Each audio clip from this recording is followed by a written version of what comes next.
So you're interested in becoming a radiographer, but you're not sure what the work schedules are like? Let's talk about it.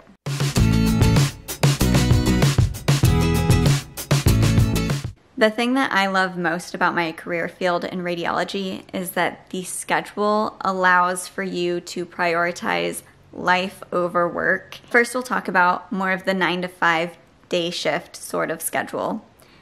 Now, it doesn't technically mean that you're going to be working 9 to 5. It's just an 8-hour shift during the day. A lot of times it starts at 6:30 or 7 a.m. And you'll find this schedule across the board: hospitals, outpatient centers, orthopedic clinics, that sort of thing. When you choose to work more of this day shift position, if you are in the hospital, these are the ones that will rotate up to surgery and do procedures in the operating room. And they are also going to be tasked with doing fluoroscopic procedures with the radiologist. Also, with these hours, keep in mind that management will also be working alongside you or across the hall in their office. They are available. This can be a good thing or a bad thing. If you don't have very good communication with your management, then having them available during the same shift as you could be good for you.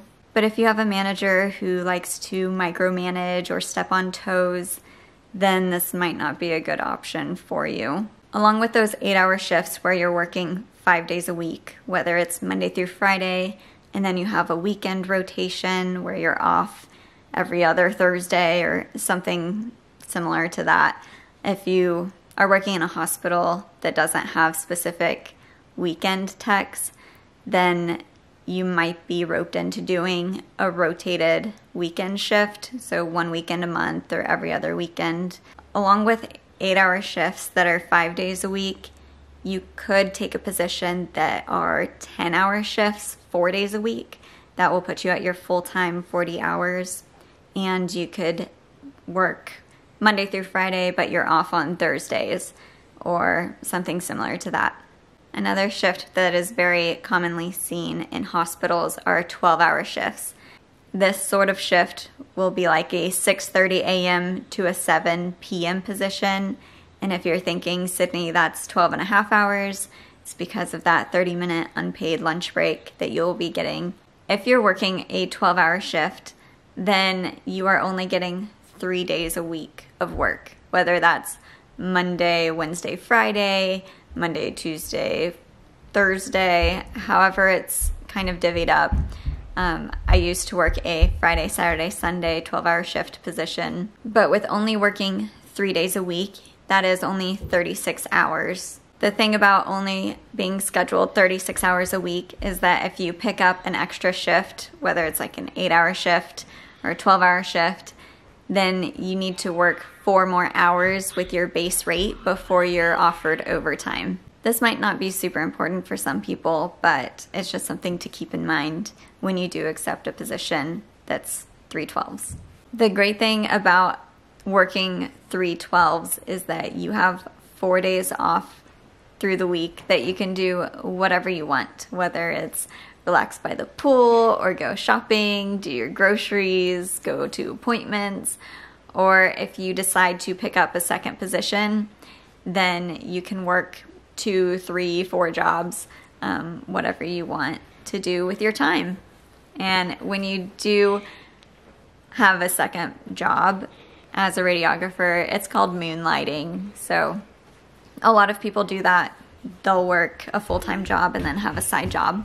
When you think about working multiple jobs, you have to keep in mind that if your hospital frequently has overtime opportunities, but you decide to pick up shifts at a different hospital, then you won't be getting that overtime pay that you would be receiving from picking up extra hours at your primary job. I'm not over here telling you what you should do with your time, but use your time wisely and make sure that you are being compensated appropriately for being at work. So we've gone over some of the shifts that they have throughout the day and throughout the week, but we also have to keep in mind that if there's an 8-hour day shift, then there's a mid shift and a night shift. after first shift is off at 4 o'clock, someone needs to come in to relieve them for their 8-hour shift. And they can work from 3 until 11 or 4 until midnight, or sometimes even later, up into like 3 o'clock in the morning, depending on the needs of the facility. The second shift position is really nice because you can do anything that you need to do throughout the day, but then go into work later in the evening and still have a routine of bedtime and being up with like kids in the morning, and you're not so groggy throughout the day.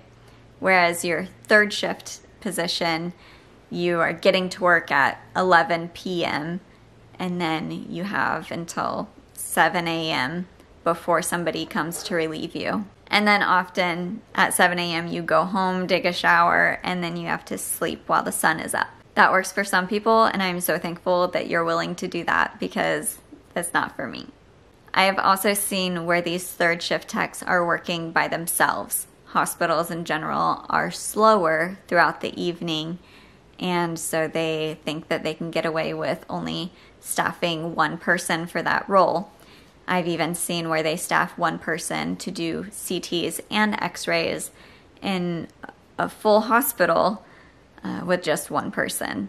I personally think that that's very unsafe practice, and it would require a lot from one individual to take care of all of that all night by themselves. However, second and third shift techs do get paid more because they are working in the evening. It's called receiving shift differential, and that can vary based on the facility. So we covered those full-time positions, whether it's 36 to 40 hours a week, and those often come with benefits such as PTO or paid time off, medical insurance, dental, vision insurance, and then oftentimes a retirement plan that you can contribute to, and your hospital will match up to a certain percent. But if you choose not to go with a full-time position and you need more of a flexible schedule, or you can't work 40 hours a week, then you can look into a part-time position. There are part-time positions where you're working 8 hours a day in the mornings or evenings or overnight. There are part-time positions where you're just working a couple of tens. It's really up to what the hospital needs at that point. The good part about part-time positions is that you are guaranteed those hours and you will be on the schedule every week. So you don't have to worry about not getting the hours that you need. You are offered PTO still, and you're offered medical, dental, vision, and the 401k kind of retirement plan. It's great that hospitals still offer these great benefits for their part-time employees, but when you are working part-time, getting health insurance through your employer in the US is going to be outrageously expensive. It's like double what a full-time employee pays for their health insurance, and you'll have to get somebody else to make it make sense because it's insane. If you're looking for more flexibility in your schedule, you have another member of your household that is paying for all of the things and you just need kind of a side gig. If you are just trying to get your foot in the door for a particular hospital, then you might want to look into a PRN position. PRN basically is just as needed, so you're not automatically put on the schedule for a certain shift. You just pick up kind of what's left over. Depending on the hospital, this might be a long list of options to choose from if they are very short-staffed, or it could just mean that you're picking up whenever so-and-so is going on vacation, or just a couple of holes in the schedule. If you take a PRN position, just know that you may not be eligible to receive benefits, and there might be a contract that you have to sign that states that you will pick up 8 hours every week or 8 hours every month. It varies dramatically based on the hospital that you're in, and also some hospitals are more lenient than others with it. So we talked about 8-hour shifts, 10-hour shifts, 12-hour shifts, working full-time, part-time, or PRN. And really it's just so flexible. There are so many options out there as to what kind of shift will work best for you.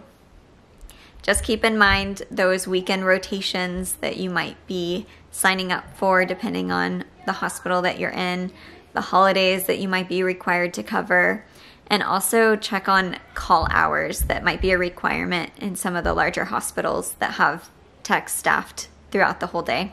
In my hospital, we aren't required to take call hours, but I still take a week of call each month, mostly because I know that I'm not going to be called in, honestly.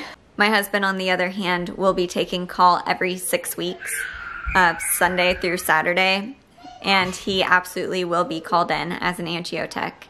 So different hospitals, different positions will have different requirements for call hours. As we wrap up, I want to suggest one more thing to keep in mind as you guys are applying for positions within the field of radiology, and that is to keep an open mind and try to get your foot in the door with a PRN position or a part-time position.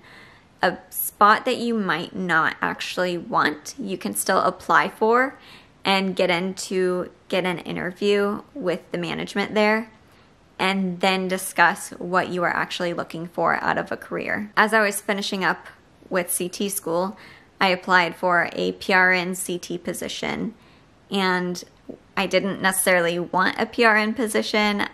I wanted a full-time spot, but they didn't have one offered at that hospital. When I went in for an interview, I discussed with management supervisor that I really wasn't interested in a PRN position. I wanted to work 3/12s, and ideally it was Friday, Saturday, Sunday during the day is what I wanted. Lo and behold, they actually had an x-ray position that wore those exact hours, and they had me float in CT, so I was doing both. After a while of being there, one of their CT techs left, and I transitioned into her position with the hours that I wanted, just doing CTs. If I didn't apply for that PRN position and express to the supervisors what I was actually looking for in that position, then there's no way that I would have gotten what I wanted. Anyways, I hope this helped a future radiographer